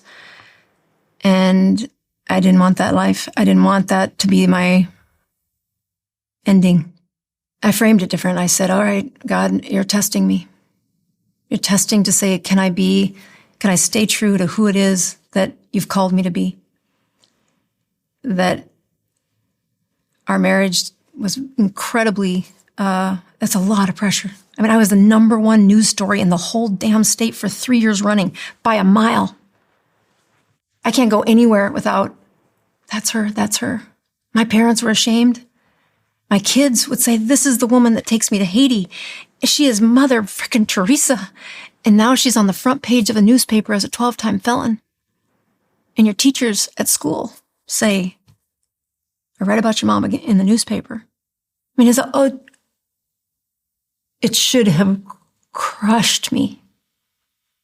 But it didn't. It did not. When did your life begin to turn upwards from that point onwards? When was the moment where things were? Well, the first thing is we appealed that to the Supreme Court. Yeah. That's where the big legal bills come from. Like when you're fighting an attorney general, that's where. And the Supreme Court said that attorney general abused his power for at least 6 of them. And then that judge said, I'll erase all these because of the work you've done. So the 12 felonies went away. All of them? All of them.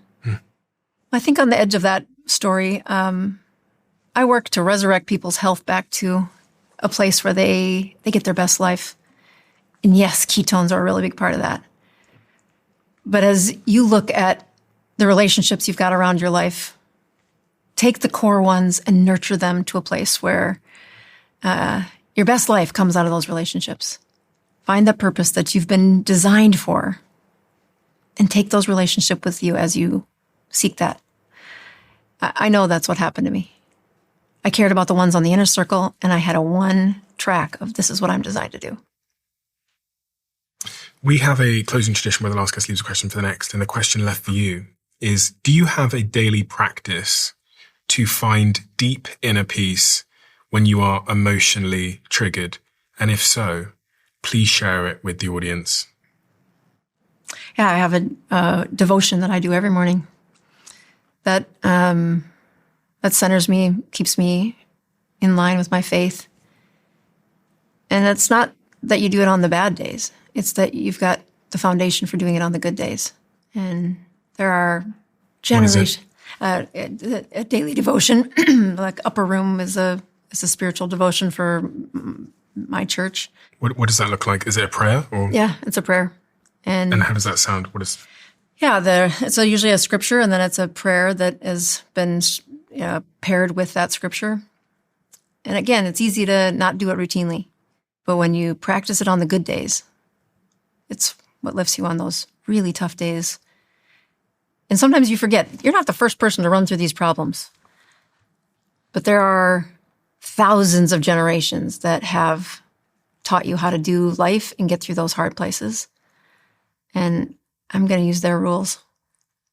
I'm going to follow what that scripture says and lead for my best life. Dr. Boz, thank you.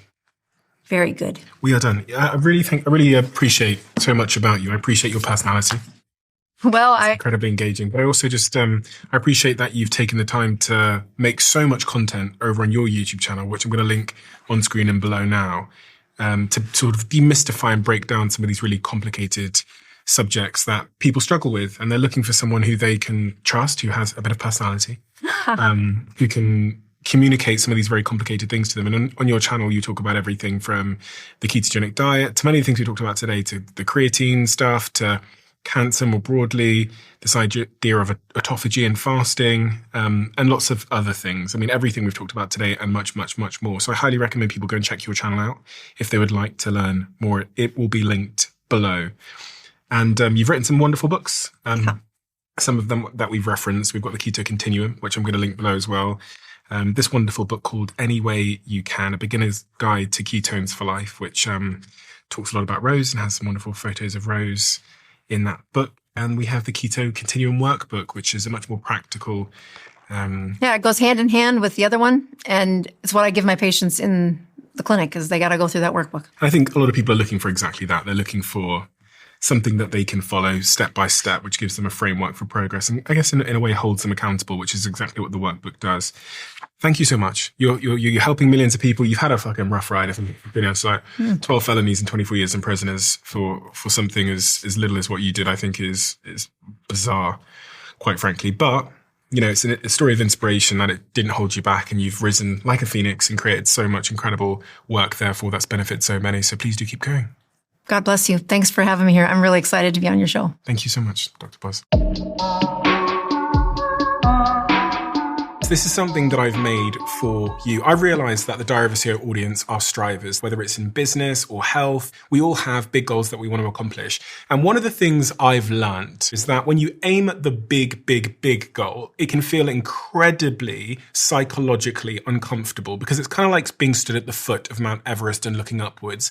The way to accomplish your goals is by breaking them down into tiny, small steps. And we call this in our team the 1%. And actually, this philosophy is highly responsible for much of our success here. So what we've done so that you at home can accomplish any big goal that you have is we've made these 1% diaries, and we released these last year and they all sold out. So I asked my team over and over again to bring the diaries back, but also to introduce some new colors and to make some minor tweaks to the diary. So now we have a better range for you. So if you have a big goal in mind and you need a framework and a process and some motivation, then I highly recommend you get one of these diaries before they all sell out once again. And you can get yours now at thediary.com, where you can get 20% off our Black Friday bundle. And if you want the link is in the description below.